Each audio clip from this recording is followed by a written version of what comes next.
un análisis serio sobre el concepto católico apostólico romano, hay un elemento que hay que considerar con mucha seriedad, y es que para la Iglesia católica hay dos reglas que son fundamentales para su fe: es la Biblia y la tradición. Lo que la Biblia no dice, si la tradición lo dice, lo observa. Entonces, claro, ese es el salvavidas que dentro del marco crítico uno puede observar. Y es muy cierto lo que usted dice, claro. Entonces hay que ver cómo lo postula la tradición. Pues como lo postula la tradición, así entonces lo vamos a creer. Pero no olvidemos que los aspectos de tradición no solamente están dentro del marco de la Iglesia católica, ¿sabes? Dentro del marco de la Iglesia evangélica también hay tradiciones. Y hay gente que le pasa por encima a la Biblia con tal de afirmar lo que la tradición dice. Pero vamos a tener buen tiempo para eso. Y vamos a tener un buen tratamiento sobre ese particular. Bueno, cuando uno evalúa la senda octupla, descubre precisamente lo que ya hemos dicho: las virtudes y la probabilidad de que éstas pueden ser muy bien aceptadas dentro del cristianismo. Pero sin embargo, no por ello el budismo y el cristianismo son viables en cuanto a fe, en cuanto a gracia, en cuanto a salvación, en cuanto a eternidad se refiere. Hay todo un abismo de separación entre un pensamiento religioso y otro. Ya hablamos un poquito de la doctrina mahayana y de la hinayana, ¿verdad? Donde dijimos que la mahayana propone que Buda juró no entrar al nirvana hasta que todos puedan entrar. Por lo tanto, él tiene las virtudes para prestarle. Él es el que hace prestamito a la gente. Lo que te falta, yo te lo presto para que suba y ascienda en la reencarnación, para que ascienda en niveles hasta el nirvana. En la hinayana es distinto. En la hinayana ellos postulan y dicen: no, todo hombre debe dominarse a sí mismo, y en su ascendencia al karma es que tiene que trabajar para que pueda lograr su propio nirvana. O sea, claro, dijimos la semana pasada que la mahayana tiene más adeptos porque es más fácil, es una oferta más económica, ¿no? Y llega al nirvana. Ahora, este es precisamente el primer abismo que encontramos del budismo y el cristianismo. O sea, porque el primero postula que quien puede conceder gracia para la salvación es Buda, y el cristianismo sostiene que quien concede gracia para la salvación es Cristo. Por lo tanto, puede parecerse el concepto, pero oiga, el abismo es enormísimo, porque el budismo le otorga la facultad a Buda y le niega la facultad ¿a quién? A Cristo. Por el otro lado, la doctrina hinayana también genera un abismo increíble, porque en la doctrina hinayana el ser humano se salva por sí mismo. Lo que quiere decir es que entonces no necesita a Dios, no necesita gracia, no necesita redención, porque el ser humano por sí mismo puede lograr ¿qué? El nirvana, la salvación. Por lo tanto, queda claro el gran abismo, porque la Biblia enseña con perfecta claridad, el cristianismo enseña que esto no es por obras, para que nadie se gloríe. Por lo tanto, ambos conceptos, ambas doctrinas son diametralmente opuestas a la fe. Ahora, siempre hay cristianos que van a tratar de reconciliar una idea con las otras. Y de hecho, hay cristianos que contemplan como muy correlativo el concepto de la práctica hinayana. Y de hecho, ya hoy en día se oye hablar de yoga cristiano. ¿Y qué es el yoga cristiano?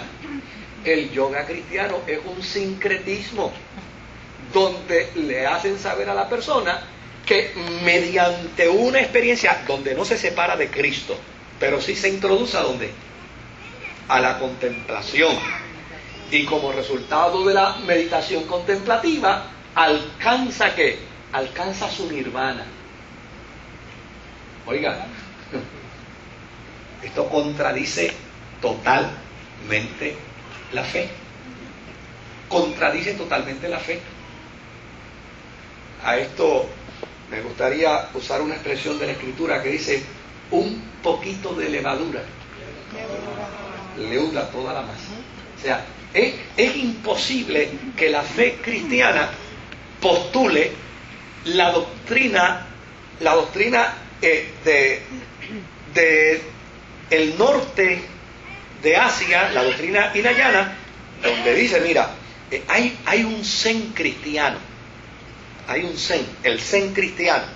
¿Cuál es el zen cristiano? Pues el zen cristiano es, pues nosotros no aceptamos que Buda es nuestro Dios, no, es Cristo nuestro Dios. Ahora, entramos en unos procesos de meditación, entonces fíjese lo que se hace, y este es el juego que a veces la gente no se percata. Vamos a orar, porque cuando oramos enviamos fuerzas positivas. ¿Se da cuenta? Enviamos fuerzas positivas para la persona por quien estamos orando. Mire, eso contradice la Escritura en toda su dimensión, por una sencilla razón. Porque la oración no es una emanación de fuerzas positivas. La oración es un diálogo con Dios. ¿Eh? Es una solicitud a Dios, es pedirle a Dios para que Él intervenga en favor del otro. Lo contrario es decir, que entonces mediante la oración yo genero energías en favor de fulano o de sultano de perencejo. Entonces no necesita Dios. Entonces no necesita Dios. Porque convierte al ser humano ¿qué? Poderoso. En un pequeño Dios. Y estas son las cosas, querido, que yo protesto no en el vacío. Y son las cosas con las que yo peleo y a veces pienso, digo, bueno, yo seré un mohicano solitario peleando con esto, pero realmente a mí me crea mucha preocupación. Pero es que no lo explican tan bien así como te lo explican. Pues claro que no, claro que no. Porque tú lo explicas así, uno lo ve claramente. Sí, yo estuve escuchando hace unas semanas atrás un programa donde la persona decía, yo soy 100% cristiano, enseño meditación trascendental y yoga, e invito a cualquier cristiano que venga, no tiene que pensar en Buda, puede pensar en Cristo. Adiós, yo era cristiano y empezando con... Pero mire dónde están las trampas. Anita Cassandra dice que ella es 100% cristiana. De hecho, tan cristiana es que ella dice, yo voy a la iglesia católica todos los domingos en Miami, donde vivo. Ahora, sin embargo, mire lo interesante. Desobedece lo que la Escritura dice. Porque no es el cristianismo que lo postula, no es la doctrina cristiana que lo postula, es Dios el que dice, no te inclinarás a ninguna estrella, no te inclinarás a ningún astro, no consultarás a ellos, ni tampoco lo adorarás. ¿Eh? Entonces digo, pero ¿cómo es posible que la gente se pueda tragar esa tílitora? De hecho, hace un par de años atrás aquí vino un profesor universitario, alguien a quien yo admiro mucho y respeto mucho, y me parece que lo considero una persona intelectual, y trató de despertar unas curiosidades en mí. Me dice, pastor, con mucho respeto, ¿a usted no le parece que cuando la Biblia dice y prohíbe que se consulte a los muertos, no le parece que es que entonces los muertos pueden hablar? Yo le dije, no, todo lo contrario. Le dije, todo lo contrario. Si la Biblia prohíbe, usted como cristiano lo que debe hacer es ¿qué? Obedecer lo que la Biblia dice. No se lo pregunto. Entonces, claro, eso fue lo que me dio. Nunca lo había visto desde esa perspectiva. Nunca lo había visto desde ese ángulo, pues, porque la gente cae en esas trampas, ¿no? Sí. O sea, fíjese lo sutil que se hace, ¿no? No, fíjate, pues qué interesante, Dios lo prohíbe. Oye, si Dios lo prohíbe es porque entonces se puede hablar. No, si Dios lo prohíbe